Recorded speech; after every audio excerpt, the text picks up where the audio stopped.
Greetings, person currently watching this, and welcome back to Fallout New Vegas, Tales of the Burning Sand Editions. Bet I didn't think you'd see this ever again, and you almost didn't because my data got corrupted. Either way, I'm back to where we were.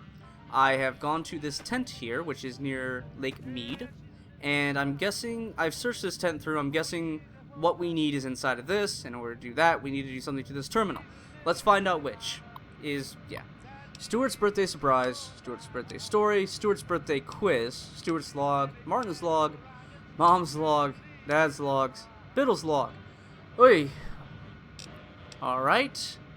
Now also, I noticed that somebody said they were a bit disappointed that I didn't read the last terminal. So, this time I'll at least try to read this terminal. Alright, let's see. Okay. Oh. Well, that's not that bad, I guess. Alright, let's do this. Stewie, I can't believe it's already your birthday. 8 years old, in 3rd grade, and you're already reading at a 6th grade level. Old Dad is really proud of the way you've taken to computers. Your brother may be a hot ticket at sports, but you're a shining star when it comes to learning about computers and electronic things. I won't spoil the surprise, but I know there's something you've been wanting for a while, but I've been unable to afford. Oh, also, if you hear, I'm just gonna stop reading real quick to mention this. If you hear music in the background, I decided to put in some background music. It is a mod called Conrad Radio, basically. It plays music from the atomic era of, basically America. I'm gonna say this right now. I probably shouldn't have to say this, but I'm guessing I will have to say this. I didn't make any of these songs. I don't own any of these songs. I'm just playing them because hopefully they're relatively royalty free, and they give you something to listen to. Anyways, you've done a great job saving up money from car washing and stick duty, and it's no fun picking up sticks, but someone has to do it, and you do it better than anyone. But I know you're just barely a third of the way there. Well, I said I wouldn't spoil it, so I won't. Go ahead and read the story I wrote for you. Oh, and then take the... Okay. Well, it's a good thing I have a high Lexile score. Let's do it. If you get the answers correct, the safe will open, and you'll be on your way to a great birthday. Love you, Stu. Happy birthday, son. Dad. Alright, let's see the story that Dadums has wrote for us, and then take the test. Out to sea. Jack had been waiting a long time to go to the beach. The beach wasn't that far away from where they lived, but his parents wouldn't let him go by himself until he was old enough. The last time they had made a trip there was over 2 years ago, and it seemed like they were always too busy. They were always too busy, not there. It's kind of hard for a there to be busy, but for a they to be busy, that's completely reasonable. To pack up for a family trip after his dad got a promotion at the car factory. His dad was so busy making money for the family that he had no time to spend with the family. A tragic story, one repeated many, many times throughout history, and one that will be repeated many times in the future. Jack found himself thinking he'd never make it back to the beach. All he wanted to do was race up and down the beach, dig his toes into the cool sand. I don't know about you, but I've never gone to a beach where the sand was cool. At the edges of the water, okay, that might actually cool down a little bit, and chase crabs and seagulls. I don't know about you, I wouldn't chase no crabs. They seem like they're very angry things. Every year in June, his parents took a few days off to visit a remote cabin, and they always had someone babysit Jack when they went. It was a remote place, with no phone service, and apparently it was where they went on their honeymoon. Jack had overheard his mom, calling it a marriage renewal vacation, whatever that meant. They left a phone number for the closest ranger station, but told Jack to only use it if it was an emergency. Okay. All Jack knew was that he hated it when they left, because it meant he was stuck with Aunt Elise, or Elsie, whatever. Jack sat down and groaned. He hated Aunt Elsie. She smelled weird and complained about everything. Jack, your hair is too messy. Go comb it. Jack, your shirt is dirty. Go put on a clean one. Jack, your mom has horrible tastes in draperies. Just look at these things. It never ended. Plus, even worse, she took stuff. Every time she came over to take care of Jack, things would disappear. One of Dad's old watches, some earrings that Mom had in a box under the bed. Even odd stuff like cans of beans, and forks, and knives. Jack remembered the last time she came over, a few months ago. Jack caught her putting a silver napkin holder in her purse, and Aunt Elsie just winked at him, and told him to be quiet. Well, Jack decided that was the last straw, and he told his mom about Aunt Elsie stealing the napkin holder later that day. His mom got an angry look on her face, marched Jack into his room, and told him to pick up his pillow from his bed. Jack knew better than to argue with his when she had that look. Is this story getting really dark to anyone else? There, to his surprise, was the silver napkin holder. But Mom, Jack stammered. Not one word, young man. Not one word. Aunt Elsie told me she caught you sneaking that napkin. Ooh, damn. Aunt Elsie is a bitch. That napkin holder under your pillow. She thought it was a little game you were playing. She didn't say anything to you at the time. Imagine how shocked she would be if she learned you were doing it just to play a mean trick on the old lady, said her mom. Wait. Said her mom in the coldest tone he'd ever heard. Who's her? Typo! Mom, I didn't do it, Jack started, but his mom cut him off again. You can't forget about the beach this year. Oh, you can forget. Your father and I were planning to surprise you with a trip next month, but after this behavior, we don't see how we can.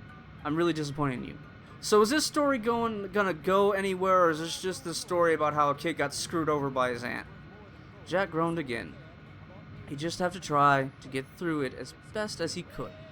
As he was hiding his favorite baseball cards, he didn't want Aunt Elsie grabbing those and stuffing them in her crummy old purse. The phone rang. It was Aunt Elsie. She sounded like she was in a crowded place, and several people were talking in the background. Jack, this is Aunt Elsie. I'm not going to be able to make it today. There was a misunderstanding in a jewelry store I was shopping in, and they wanted me to come to the police station to file a report. I may be here for a few days. You're a big boy, Jack, and I'm sure you can take care of yourself, said Aunt Elsie. Then she lowered her voice. Oh, and don't whisper a word of this to your parents. As far as they're concerned, I came over to stay, and we had a great time. It wouldn't do me to tell them I saw you stealing earrings or watches from them. Now would it? She said with a nasty tone that certainly didn't make her sound like a nice old lady. No, Aunt Elsie, not at all. I'll tell them we had a great time, whispered Jack, a little scared. He heard someone say, "Time's up, lady," and then the phone disconnected. Holy crap. Jack stared at the phone for a moment, then hung it back up on the base as quietly as he could. He wasn't too concerned about what happened to Aunt Elsie. He was thinking about the 4 days until his parents' return and being on his own without grown-ups around. A grin started and slowly crept to his ears as he looked out of the window at the bright morning sun. It was time to pack. It was time to pack for the beach. To be continued. Next birthday, kiddo. Wow, your father shouldn't quit his day job, that's for sure. Alright. How was the sand at the edge of the water described? Cold. How many days did Jack's parents take off for their yearly cabin trip? 4, I think. What item was not mentioned as something Aunt Elsie grabbed? A bracelet, a watch, can of beans, silver napkin holder, fork, knife. The bracelet. What did Jack hide from Aunt Elsie? Baseball cards. You made it through, Stu. If you got the answers correct, you'll have an option below to open the safe and get your... Okay, well, I failed. There you go. Probably because I didn't care. What? Oh, I gotta go back. I'm guessing. So is this one. I don't know. How about 7 days? Probably wasn't 7 days. Oh, that's probably what it was. It's basketball. Yeah, that's probably what it was. I picked basketball cards. It was baseball cards, wasn't it? Alright, so let's go back here and set you back to 4. You bracelet, and then you will be baseball cards. Was that it? Nope. Alright, I'll go back and reread it. I'm going to jump cut it, though, so you guys don't have to suffer through it like I will. A few days. It says a few days. Okay. Alright, so I'm back. So I went back and I reread it. It said that his parents took a few days. A few is a very broad friggin' spectrum, if you ask me. He said the water was...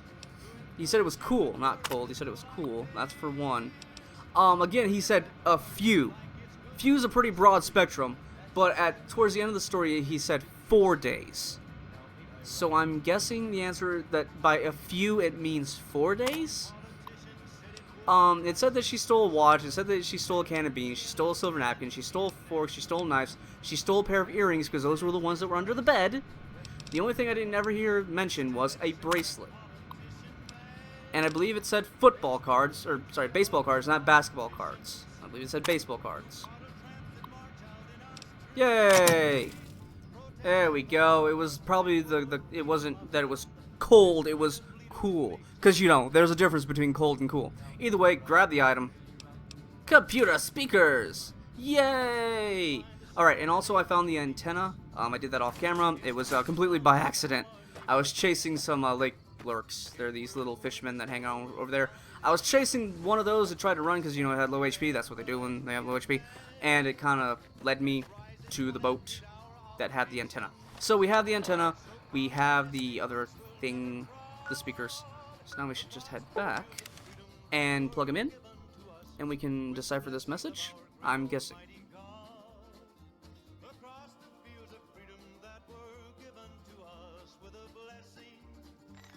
How much you want to bet I'm going to still get slapped with the copyright claim, even though I'm going to say it, even though I said it in the video, and I'm going to put in the description that I do not own these songs in any way, shape, or form.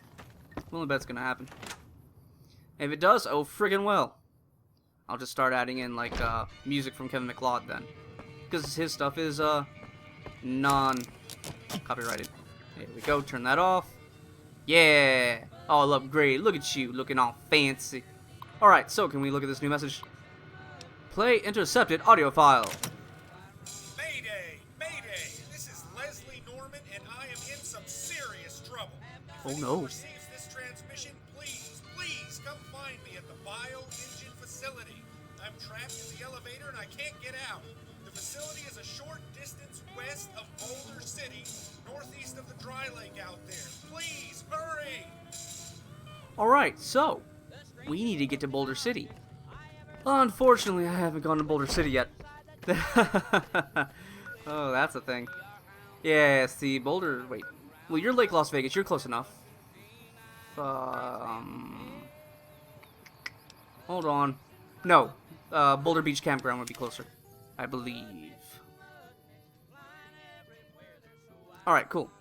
Yeah, we're here. Okay, so, we're gonna go this way. Because I think Boulder is just up the hill here. Hopefully, yeah, see, dead mirelurks.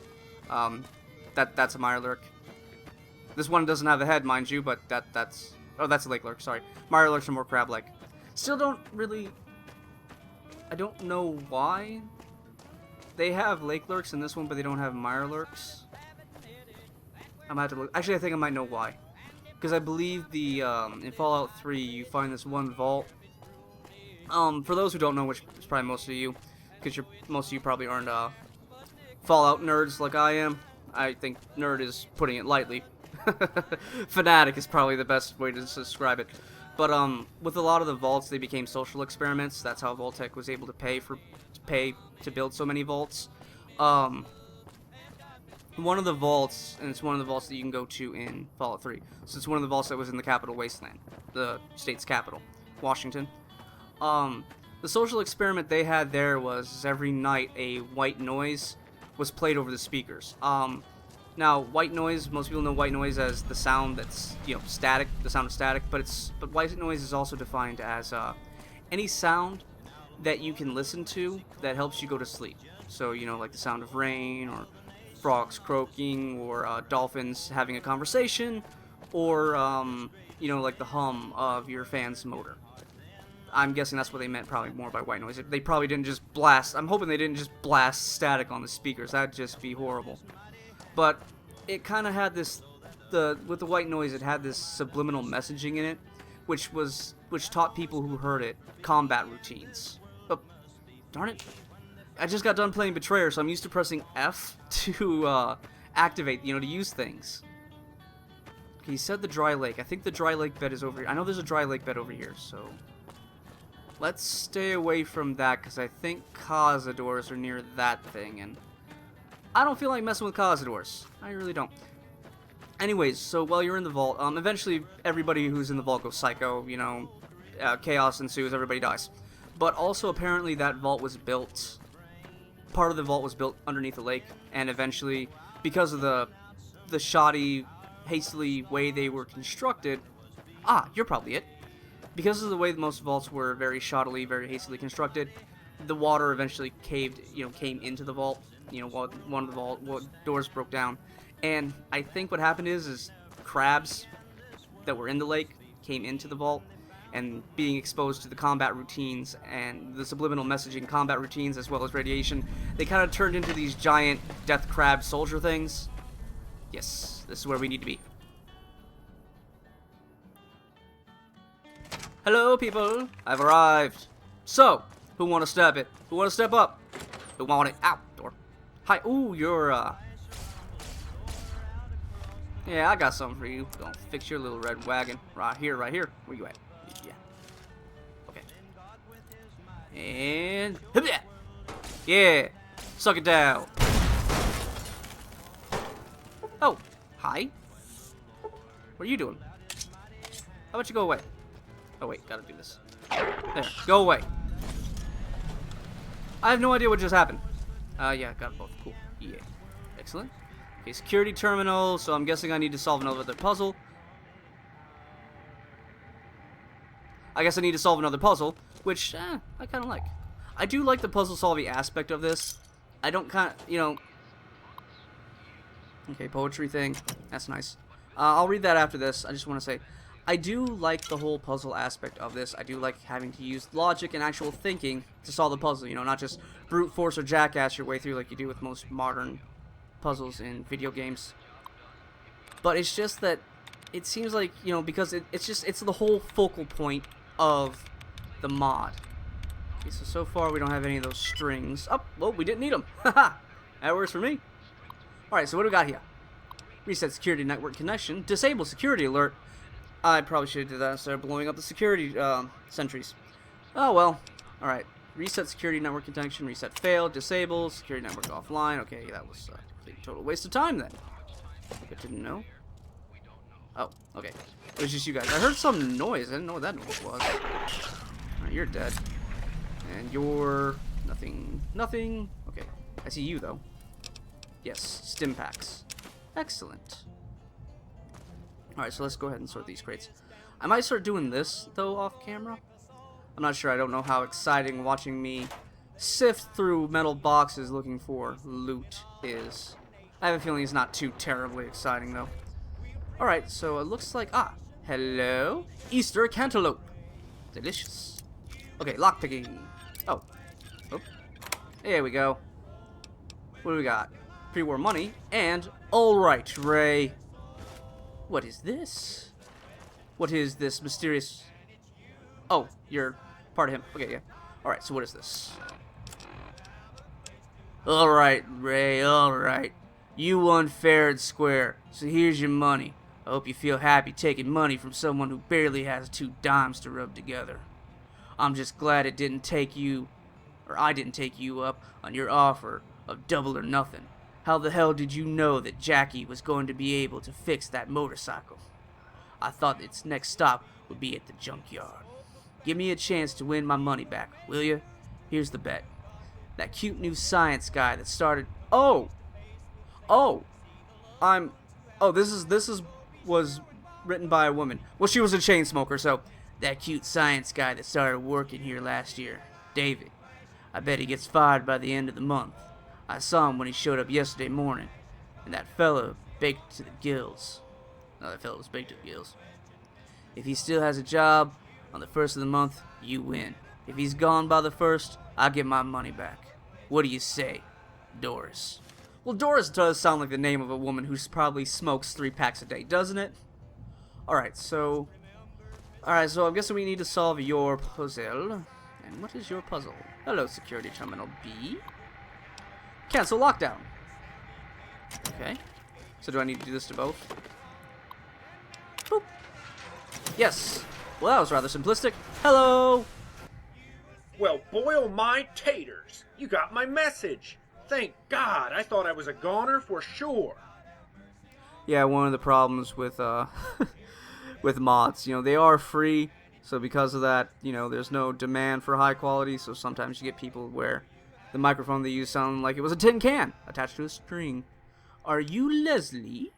Leslie Norman, at your service. I thought I was going to die in that son of a bitching elevator. No need for profanity. Just saying. How did you get stuck in the elevator?